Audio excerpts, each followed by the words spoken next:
Today I want to look at a word that is translated commonly as strange in the English language. The concept isn't really unusual. So if you were asked the question, are you strange? Many people might say, oh yeah, I'm really quirky, me, or I'm mad, I'm completely insane, or whatever people might say. But the concept in Hebrew is completely different, and a verse that you will be familiar with where the word strange is used is Leviticus 10 verse 1, when Nadab and Abihu, or Nadav and Abihu in Hebrew, brought strange fire before Yehovah. The word you'll see there is zuah, the u sound being the verb in Hebrew. The zuah, fire before Yehovah. So what does zuah mean? Well, that's how it's translated in the King James Bible. To be strange, or a stranger, to become estranged. And you can see the Strong's definition there.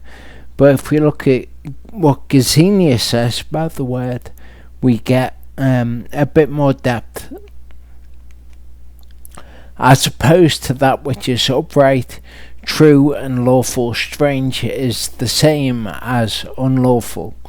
So when Nadab and Abihu brought strange fire, they brought fire that was unlawful. So what does that mean? Well, if they were offering incense, then the incense that they brought was unlawful in some way, even if it was the incense that Yehovah instructs to be created. The fact that they brought it before Yehovah would make it unlawful. So the fire that was brought before him was unlawful. You see here another part of Gesenius's entry. He says, to turn aside, to depart from the way of truth and uprightness, to turn from the way. So to be strange in a biblical sense, to be a stranger in that sense, would mean to be one who is unlawful in some way. We see Exodus 29 talks about the priests are the only ones allowed to bring the offerings, let no one else eat of them. Leviticus 22 says, and no stranger, one who is strange in the biblical sense, eats the set apart or holy offering. So again, the priests are the ones who are supposed to do this. We see here the idea of strange incense. So, as I said about Nadab and Abihu, if they brought incense that wasn't strange before Yehovah, one that he had commanded to be made, as we see in Exodus 30, the fact that they brought it before Yehovah would make it strange fire. But the incense itself can be strange, i.e. incense that is not prepared in the prescribed manner. As the Torah prescribes who can be anointed with oil as well, it's not just the incense.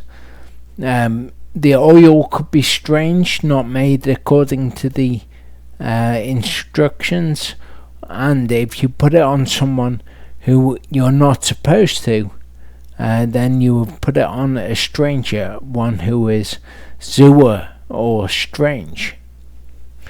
We're told which clans of the Levites were to move the various parts of the tabernacle, or the holy items within the tabernacle. So this says, the stranger who comes near is to be put to death, i.e. one who is not instructed to move those particular things. So it could be someone who's not a Levite. It could also be a Levite who is not of the correct lineage. Only Aaron's lineage could be priests. So the stranger who comes near shall be put to death. This doesn't mean someone that you don't know, of course. It means someone who's not of Aaron's lineage. In Numbers 16:39-40, which is the incident with Korah, we read about those who brought strange fire before Yahovah when he showed who was his and who wasn't his among those who were rebelling with Korah.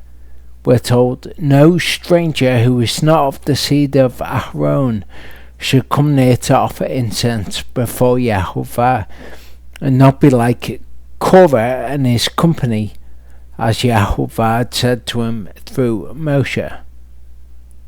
Psalm 44 says, if we have forgotten the name of our Elohim, or stretched out our hands to a strange god, some translations say foreign god, but the Hebrew says an El who is Zer. What does it mean for a god to be strange? How is a god unlawful? Well, in Exodus 20 we read, you shall have no other gods against my face or before me.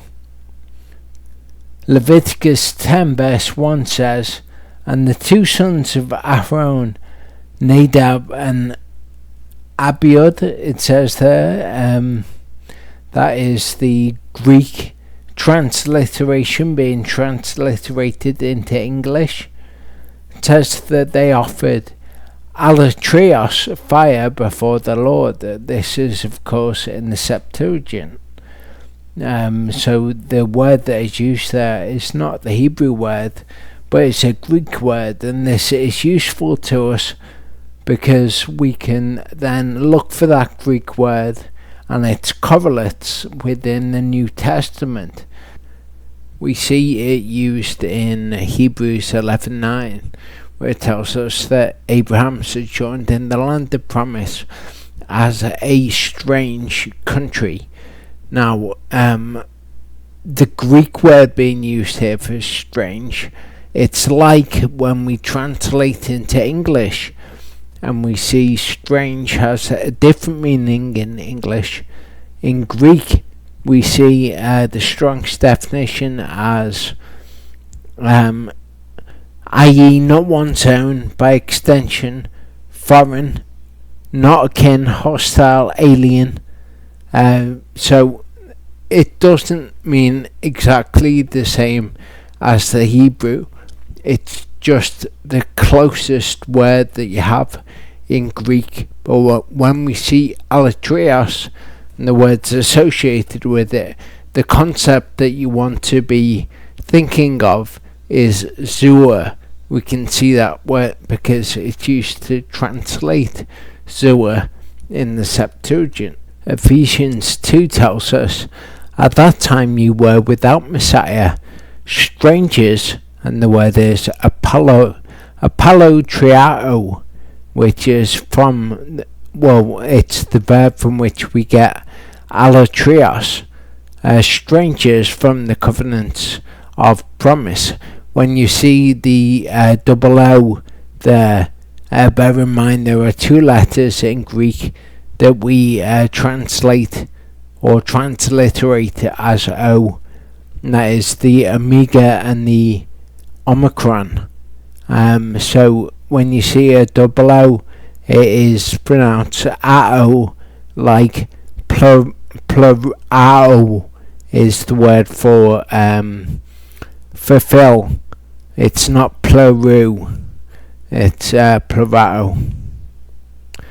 So we were strangers from the covenants of promise, i.e. the ones who were lawfully in the covenants were not the Gentiles, which is what it's talking about. You were excluded from the citizenship of Israel. You were not lawfully in the covenant of promise that Yehovah has made. In Ephesians 4:17-18 it says, "So this I say, and witness in the Master, that you should no longer walk as the Gentiles walk, in the futility of their mind, having been darkened in their understanding, having been apolotriao from the life of Elohim, because of the ignorance that is in them, because of the hardness of their heart." So you weren't lawfully in covenant with Elohim. You weren't lawfully living the life of Elohim, which of course would be walking in Torah. In Colossians 1 it says, "And you who were once apolotriao and enemies in the mind, you who were once unlawful, you will be the strangers who weren't supposed to approach Yehovah by wicked works, but now he is completely restored to favor." So we were at one time apolotriao from Yehovah. We were estranged to him, but now he's completely restored us to his favor. Yeshua mentions a stranger, one who is Zur, in John 10. He says, "When he has brought out his own sheep, he goes before them, and his sheep follow him because they know his voice. And they shall by no means follow a stranger, but shall flee from him, because they do not know the voice of strangers." So Yeshua is saying here that those who are of the truth will not follow one who is speaking against the truth. People who know the voice of Yehovah, who know the word of Yehovah, will not follow that which is unlawful, that which is against his Torah. For example, they might be fooled, but once they know what the voice of Yehovah says, then they will look for that. Proverbs 2 tells us how to avoid being led astray. It says, "Discretion would guard you, understanding would watch over you." Talking, of course, of the word of Yehovah, as we'll see. "To deliver you from the evil way." When you've gone astray from the good way, you're walking on the evil way. "From the man who speaks perversities," that which is perverse as opposed to that which is true and good. "Those who leave the paths of straightness to walk in the ways of darkness, who rejoice to do evil, they delight in the perversities of evil.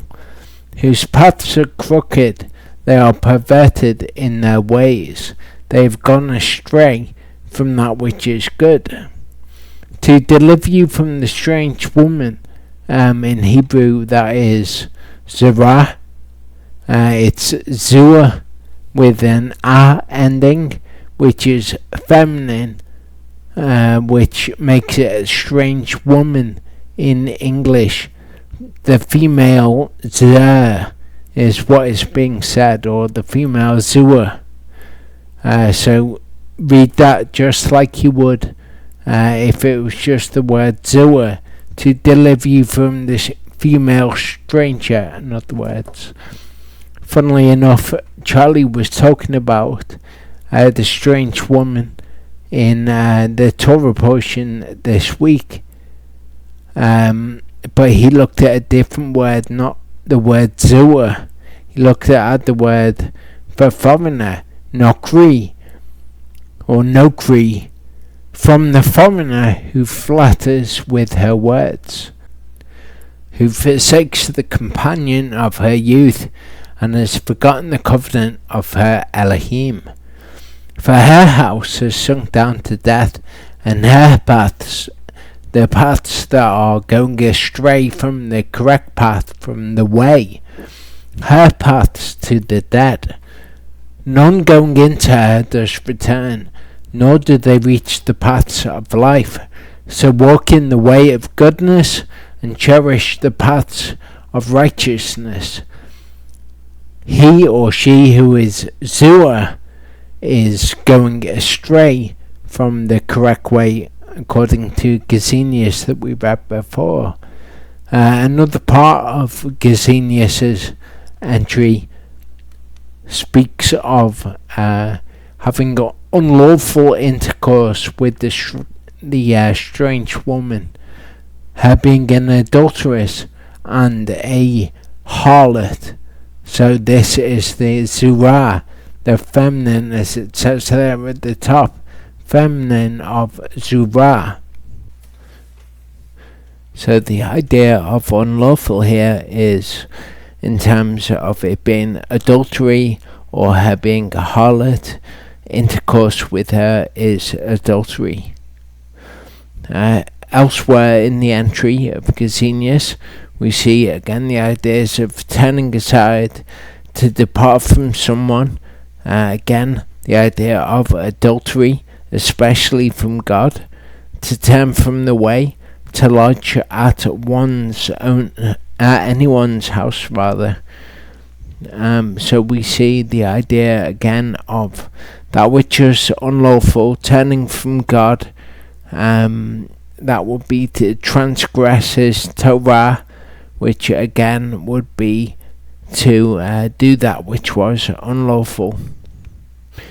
In Proverbs 8 we see wisdom and understanding anthropomorphized, and we see throughout the rest of Proverbs 8 the idea of the woman that we should be following, the one that we don't turn aside from, the one that we don't commit adultery against.